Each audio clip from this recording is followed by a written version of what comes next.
Hi hello నమస్తే welcome back to my YouTube channel. This is Vishnu. ఈరోజు log వచ్చేసి ఒక రైడ్కి ఫ్రెండ్స్ తోటి కలిసి ఒక రైడ్కి ప్రిపేర్ అవుతున్నాం. ఒక 5-6 డేస్ లాంగ్ డ్రైవ్ వేరే స్టేట్కి. సో ఆ రైడ్కి కావాల్సిన ప్రిపరేషన్ అనేది వీడియోలో చూపిస్తాను నేను ఏమేమి ప్రిపేర్ అవుతున్నాను అనేది.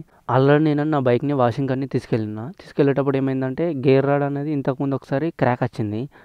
ఆ క్రాక్ వల్ల నేను సడన్గా గేర్ ఇట్లా డౌన్ చేసేటప్పుడు ఆయనతో ఇరిగిపోయింది. నా వీడియోలో కూడా చూపిస్తాను. ఇరిగిపోయింది, అసలు ఏం చేయనో అర్థం కాలేదు. నేను ఆల్మోస్ట్ 5th గేర్లోనే ఉంది. ఆ 5th గేర్లోనే మళ్ళీ ఇంటికి వచ్చేసి ఈరోజు కేటీఎం సర్వీస్ వాళ్ళకి నిజామాబాద్ వాళ్ళకి కాల్ చేసిన. గేర్ రాడ్ ఇట్లా ఉందా అంటే ఫోటో పంపించిన నేను వాళ్ళకి. ఉంది అంటే ఉంది అన్నారు. సో ఈరోజు ఏంటంటే నిజామాబాద్కి వెళ్ళేసి ఆ గేర్ రాడ్ ఫిట్ చేయించుకుందాం. ప్లస్ బైక్ టైర్ కూడా ఆల్రెడీ ట్రిప్ అయిపోయినాక చేద్దాం అనుకున్నాం. Front tyre, back tyre already change చేయించాను ఒకసారి. ఫ్రంట్ టైర్ చేంజ్ చేయించలేను. సో ఆ ఫ్రంట్ టైర్ కూడా ఇప్పుడు చేంజ్ చేసేసి ఎట్లా కూడా నిజామాబాద్ వెళ్తున్నాం కదా అని. సో ఈ వ్లాగ్లో కూడా టైర్ చేంజ్ చేస్తాను. ఆ వీడియో కూడా నేను పోస్ట్ చేస్తాను. ఆ గేర్ రాడ్ ఏడే విరిపోయింది కూడా చూపిస్తాను. ఒకసారి చూడండి, కనిపిస్తుంది అనుకుంటా. ఇక్కడ వచ్చేసి ఇంతకుముందు ఒకసారి ఇంటి దగ్గరనే ఇట్లా ఆఫ్ రోడింగ్ చేసేటప్పుడు ఫ్రెండ్స్ తోటి బైక్ కింద పడింది. అప్పుడు ఇక్కడ క్రాక్ వచ్చింది. ఆ క్రాక్ ఒక 4 months బ్యాక్. అంత అది ఈరోజు నిన్న వచ్చేసి అదృష్టం బాగాలేనట్టుంది. నిన్న విరిగిపోయింది. నిన్న అయితే దాన్ని ఇట్లా అడ్జస్ట్ చేసిన. జస్ట్ ఇప్పుడు పడుతుందంటే జస్ట్ ఏదో గేర్ పడుతుంది అంతే. కొంచెం డౌన్ చేసేటప్పుడు కొంచెం కష్టం అవుతుంది. జస్ట్ వైర్ తోటి ఇట్లా బైండింగ్ చేసేసిన. అసలు కష్టం అవుతుంది. ఒక డైరెక్ట్గా నిజామాబాద్ షోరూమ్కి వెళ్తూ మాట్లాడదాం. మంచిగా ఇప్పుడిప్పుడే మనీ సేవింగ్స్ చేసుకుంటున్నా ట్రిప్ కోసం అని. ఆయన ఇప్పుడే ఈజీగా నాకు తెలిసి 2000 దాకా 3000 దాకా అవుతుండొచ్చు. గేర్ రాడ్ ఫిట్ చేయించాలి, ప్లస్ ఆ టైర్ చేంజ్ చేయించాలి. ఇప్పుడు కూడా బైక్ వచ్చేసి 3rd గేర్లో ఉంది. పైకి గేర్స్ ఈజీగా పడుతున్నాయి కానీ డౌన్ చేసేటప్పుడు కొంచెం కష్టం అవుతుంది. నిన్న అసలు బైక్ వాషింగ్కి తీసుకెళ్ళినప్పుడు అయితే 5th గేర్లో ఉండే. ఆ 5th గేర్లోనే ఇంటి వరకు వచ్చేసిన. అసలు మొత్తం ఇక క్లచ్ మీద అడ్జస్ట్ అయ్యకుంటూ ఇంటి దగ్గరికి వచ్చేసిన.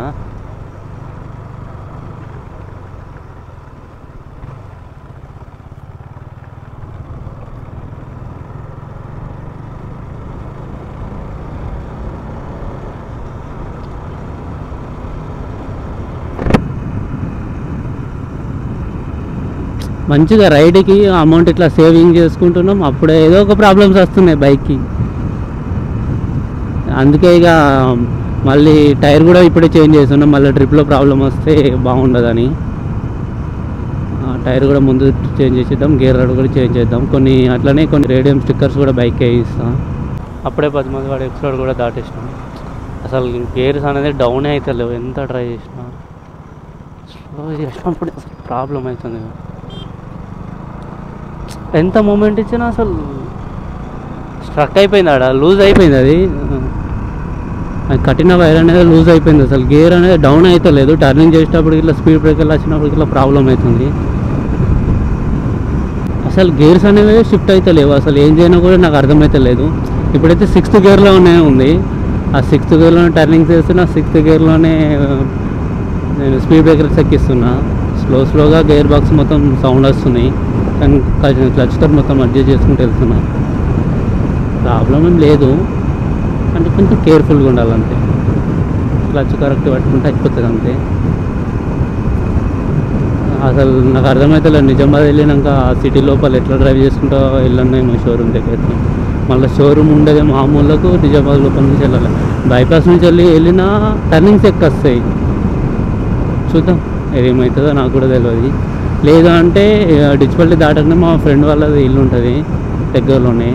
వాడి ఇంటి దగ్గర పెట్టేసి బస్ అన్నీ వెళ్తా, లేకపోతే వాడి బైక్ మీద వెళ్తా. చూద్దాం ఎట్లయితుందో, నాకు కూడా తెలియదు.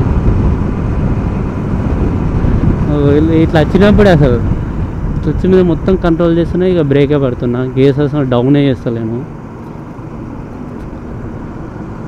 చూడండి 38, 37లో ఉంది స్పీడ్ వచ్చేసి. 6th గేర్లోనే ఉన్నా. గేర్ వేసినట్టు మూమెంట్ ఇస్తున్నా, బట్ గేర్ వేయట్లేను. చూడండి కనిపిస్తుంది అనుకుంటా. 6th గేర్లోనే ఉంది బైక్. నిన్న చెప్పినా కదా 5th గేర్లోనే ఉండే. అసలు గేర్స్ వేయరాలేదని నిన్న ఎరిగిపోయినప్పుడు.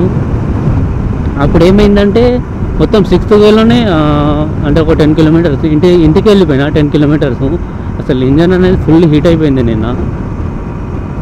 5th గేర్లో మొత్తం వెళ్ళినందుకే అనుకుంటా అట్లా అని.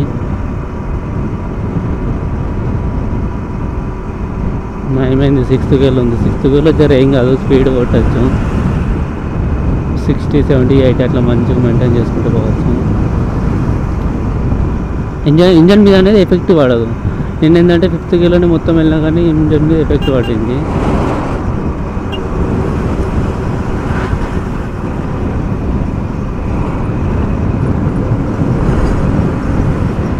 డిచ్పల్లి 19 కిలోమీటర్స్. ట్రిప్ వచ్చేసి ఎక్కడికంటే కొంచెం వేరే అనదర్ స్టేట్లోకి మేము ప్లాన్ చేసినాం ఫ్రెండ్స్ తోటి. టోటల్ 4 మెంబర్స్ వెళ్తున్నాం. అది అంటే అంత క్లారిటీ కూడా లేదు. 4 మెంబర్స్ అనుకుంటున్నాం. ఎంతమంది వెళ్తూ పోయిందో, లాస్ట్ ఎంతమంది బిస్కెట్ చేస్తారో కూడా తెలియదు. మేబీ ఎల్లుండి అట్లా స్టార్ట్ అవుతాము. కొంచెం మ్యాక్సిమం ఒక 5-6 డేస్ మేము అనుకుంటున్నాం. 6 days 7 days అనుకుంటున్నాం ప్లాన్ వచ్చేసి. చూద్దాం ఎట్లయితుంది ఏందో. అంత ఎక్స్పెక్టేషన్స్ ఏం పెట్టుకోవద్దు. ఏదైతుంది డైరెక్ట్ వెళ్ళిపోవడమే. జస్ట్ ప్లాన్ చేసుకున్నాం, వెళ్దాం ఈ ప్లేస్కి, డెస్టినేషన్కి ఇవి తీసుకుంటూ వెళ్దాం అనుకున్నాం. ఇన్ని డేస్ అనుకున్నాం అంతే. ఎక్కడికి వెళ్తున్నాం మరి రివీల్ చేస్తలేను. మీకు వచ్చే నెక్స్ట్ బ్లాగ్లో అదే వీడియో వస్తుంది. మ్యాక్సిమం Day 1 వీడియోనే వస్తుంది. లేదు అంటే మధ్య మధ్యలోకి ఏం వీడియోస్ వస్తాయి నాకు కూడా తెలియదు. నేను కూడా అనుకోలేను అసలు బైక్ది పెట్టుదామని. బట్ పెడితే అయిపోతుంది కదా, మీకు కూడా ఒక క్లారిటీ వస్తుంది కదా అని జస్ట్ పెడుతున్నా. బైక్ తీసుకున్న వాళ్ళకి ఎన్ని బాధలు ఉంటే కూడా నేను మీతో షేర్ చేసుకోవాలనుకున్నా. బైక్ ఒకటే కొనడం, దాని మెయింటెనెన్స్ కూడా సుక్కలు చూపిస్తుంది. అసలు కొనడం ఒక ఎత్తు అయితే మెయింటెనెన్స్కి అసలు ఇంకొక డబ్బులు. ఇక ఆ ఫ్యూయల్ ఎక్స్పెన్సెస్ అయినా, సర్వీసింగ్స్ అయినా, ఏమైనా చిన్న చిన్న ప్రాబ్లమ్స్ వస్తాయి, టైర్ చాలానే పెరిగిపోతాయి అసలు. ఈసారి ట్రిప్లో ఏంటంటే మేము మ్యాక్సిమం టెంట్ స్టే చేద్దాం అనుకుంటున్నాం. నేను ఆ టెంట్ అనేది డెకాథ్లాన్లో తీసుకున్నా. అమౌంట్ వచ్చేసి 2,500 నుంచి 3,500 మధ్యలో ఉంటుంది. నేను స్క్రీన్ మీద కూడా ఎంత అమౌంట్ అనేది పెడతాను. ఆ టెంట్ అనేది ఇప్పుడు చాలాసార్లు టెంట్లో స్టే చేసిన. టెంట్ బెస్ట్ అనేది. కొంచెం చలిని అంత తట్టుకోలేదు, ఎక్కువ చలిని తట్టుకోలేదు, కానీ కొంచెం బెటర్ ఇస్తుంది మనకు అంతే. రెయిన్ ప్రూఫ్ కూడా అది. మరీ హెవీ రెయిన్ ఆపదు, కొంచెం చెమ్మ వస్తుంది లోపలికి, కానీ బెటర్ అని చెప్పుకోవచ్చు ఆ బడ్జెట్లో. మంచిగా 60-70 మెయింటైన్ చేసుకుంటూ వెళ్తున్నా. 70-80 మెయింటైన్ చేసుకుంటూ వెళ్తున్నా. రోడ్ పైన కూడా వర్క్ జరుగుతుంటుంది, హైవే పైన.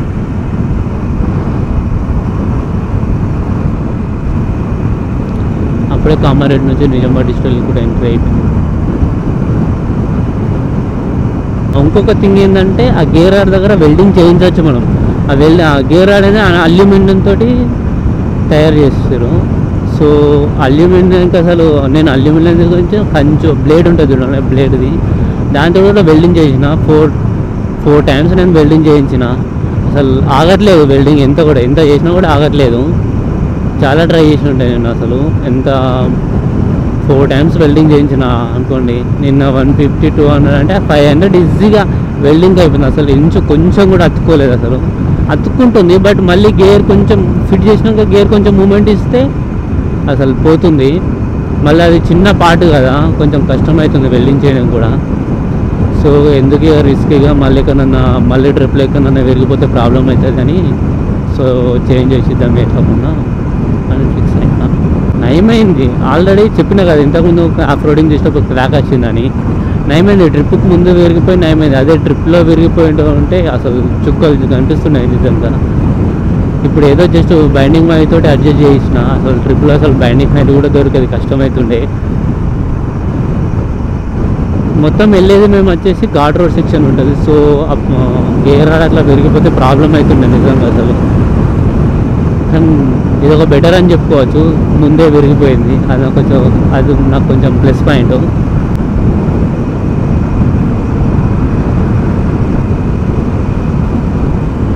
నిజామాబాద్ తగ్గి దాటినాక వ్యూ వచ్చేసి మస్తు ఉంటుంది అసలు. ఈ టెంపుల్ వ్యూ వచ్చేసి హైవే మీద, హైవే పక్కకే ఉంటుంది.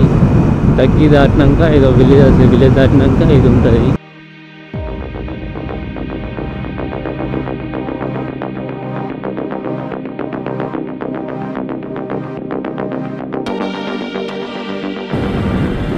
ఇప్పుడే బైపాస్ రోడ్లో కూడా ఎంటర్ అయిపోయినాం. అటు స్ట్రైట్ వెళ్తే నిజామాబాద్ లోపలికి వెళ్ళిపోతాం. ఇది బైపాస్ రోడ్. ఓకే, సిగ్నల్ పడుతుంది. నేమేంద్రా బండి ఆపకుండా సిగ్నల్ పడుతుంది.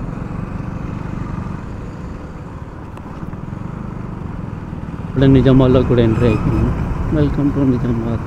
నిజామాబాద్ నుంచి వీడియో చూస్తున్నాను వాళ్ళకి హాయ్ హాయ్ హాయ్ హాయ్. చౌరస్తా నుంచి షోరూమ్ వచ్చేసి ఒక 2.5 కిలోమీటర్స్ ఉంటుంది. రైట్ సైడ్లో ఉంటుంది షోరూమ్. ఆర్మూర్ వెళ్ళే రూట్లో రైట్ సైడ్ ఉంటుంది షోరూమ్.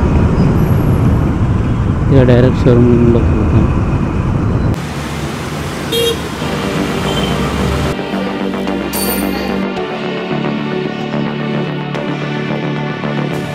షోరూంలోంచి కొంచెం బయటకు వచ్చినాం. ఇంతకుముందు క్రాష్ గార్డ్ కూడా వన్ సైడ్ అనేది ఇరిగిపోయింది. అది కూడా ఫిట్ చేయిద్దాం. ఇక్కడ స్క్రూ ఉంది. ఆ స్క్రూ ఇప్పుడు తీస్తున్నా వెల్డింగ్ షాప్ దగ్గరికి వచ్చి. ఇక్కడ స్క్రూ అనేది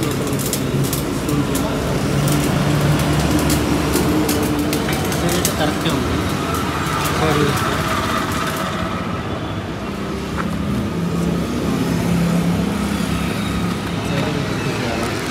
షోరూమ్ దగ్గరనే కొంచెం పద్ధతి వెల్డింగ్ షాప్.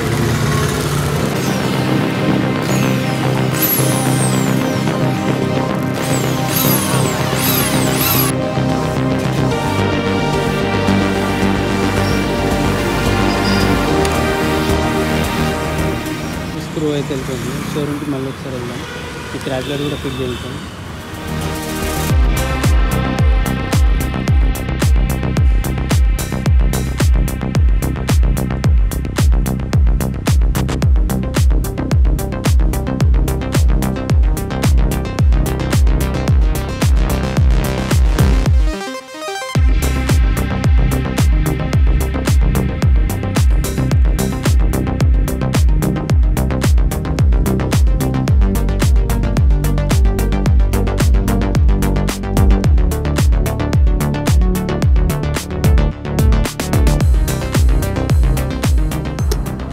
మా నిజామాబాద్ ట్రాఫిక్ సంపుతుంది.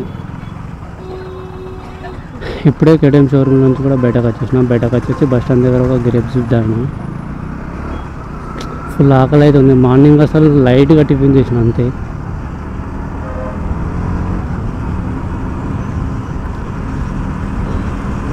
ఓ రెస్టారెంట్ కన్నా కేఫే కన్నా వెళ్ళి మంచిగా ఏమైనా తిందాం. టైం మెసేజ్ అయితే చాలా అవుతుంది. 3:30 అవుతుంది. ఇంకా మనం టైర్ చేంజ్ చేయించుకోవాలి. బైక్లో ఏమేమి చేంజ్ చేసారో అవి కూడా నేను కొన్ని ఎక్స్ట్రా కూడా కొన్ని చేంజ్ చేసారు. అవి కూడా నేను క్లియర్గా చెప్తాను. ఈ వీడియో లాస్ట్లో ఎక్కడైనా వెళ్ళేటప్పుడు ఆగేసి చెప్తాను క్లియర్గా ఏమేమి చేంజ్ చేసారు అనేది. దానికి ఎంత అమౌంట్ అయిందని కూడా చెప్తాను నేను. ఇప్పుడు కప్పిలోకి వచ్చేసి మిల్స్ కూడా తినేసినాం. మిల్క్ వచ్చేసి 150 రూపీస్.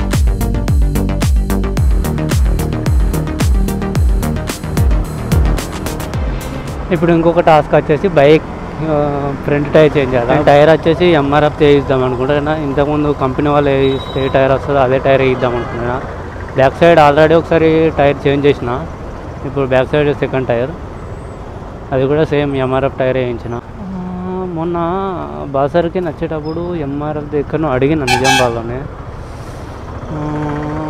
అది ఏ వేలో అసలు మర్చిపోయినా నేను కూడా. ఇది పులాంగ్ చౌరస్తా అంటారు, మెయిన్ సెంటర్ నిజామాబాద్లో.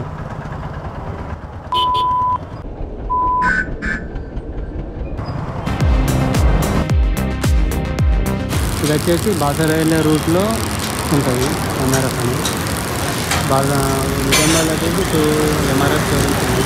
ఒకటి వచ్చేసి రిలయన్స్ మాల్ దగ్గర ఉంటుంది ఆ రోడ్లో. ఇంకొకటి వచ్చేసి ఈ టైర్ వచ్చేసి కరెక్ట్ 2950 రూపీస్ పట్టింది. అన్నైతే ఇంతకుముందు కూడా బ్యాక్ టైర్ కూడా ఇక్కడనే తీసుకున్నా. సో కొంచెం బెస్ట్ రేట్ తీసుకున్నాను. నాకు తెలిసి ఇదే బెస్ట్ రేట్ అనుకుంటున్నా. ఇప్పుడు టైర్ చేంజ్ చేయాలి. ఇక్కడ ఓన్లీ కాస్ట్ చేస్తారంట. సో ఇది వెను మాల్కి దగ్గర ఎవరు చేస్తారంట బాగా.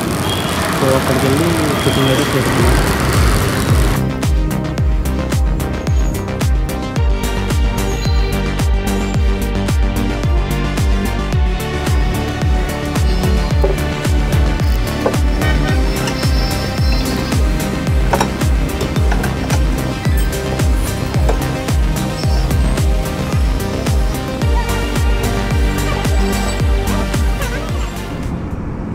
ఇక NH-44 హైవే మీద కూడా ఎక్కేస్తున్నాం. ఆ బడ్జెట్ ఈరోజు ఎంత ఖర్చు అయిందంటే ఈజీగా 5,000 6,000 మధ్యలో అయింది. గేర్ రాడ్ ఫిట్ చేయించడం కదా, గేర్ రాడ్కి వచ్చేసి 763 రూపీస్ అయింది. తర్వాత back right side foot rest కూడా చేంజ్ చేయించినాం, దానికి వచ్చేసి 287 రూపీస్ పడింది. అండ్ క్రాష్ గార్డ్ అన్నాం కదా, క్రాష్ గార్డ్ అసలు ఇంజన్ కింద బోల్ట్ వస్తుంది, ఆ బోల్ట్ అసలు వాళ్ళ దగ్గర లేదంట. పెద్దది ఉంది, చిన్నది ఉంది, నా మీడియం సైజ్ వచ్చేసి లేదు. అండ్ మళ్ళీ నేను ఇంతకుముందు చూపించాను చూడు ఆ వెల్డింగ్ది బోల్ట్ది, ఆ బోల్ట్ దించడానికి 150 రూపీస్ ఏమైంది. సో అదైతే క్రాష్ గార్డ్ అయితే మనం ఫిట్ చేయించలేం. తర్వాత టైర్ వచ్చేసి 2800 చేంజ్ అయ్యింది, దాని ఫిట్టింగ్ ఛార్జెస్ వచ్చేసి 200 అయింది. టోటల్ వచ్చేసి 5,000 చేంజ్ అమౌంట్ అయింది.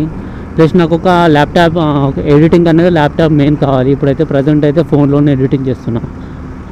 అది కూడా ఎట్లా ఎడిటింగ్ చేస్తున్నాను కూడా మీకు కావాలంటే నాకు కింద కామెంట్ చేయండి, దానికి కూడా ఒక వ్లాగ్ చేసి నేను చెప్తా. ల్యాప్టాప్ కూడా అనేది నేను ఆల్రెడీ బుక్ చేసిన రిలయన్స్ డిజిటల్లోనే. సో దానికి వచ్చేసి కొంచెం 50-60 మధ్యలో అమౌంట్ అయింది. ఆ డెలివరీ కావడానికి ఈజీగా 20 డేస్ టైం పడుతుంది, అంటే 22 డేస్ టైం పడుతుంది అన్నారు. అందుకే ఏం కాదుగా, మనం అప్పట్లోపు ట్రిప్ కూడా అయిపోతాం. సో బుకింగ్ ముందే చేసేసి పెట్టేసిన. ఇంకొకటి మెయిన్ చెప్పాలంటే మన బైక్కి ఆల్రెడీ ఫాగ్ లైట్స్ కూడా ఉన్నాయి. ఒక నిమిషం ఆగి చూపిస్తాం.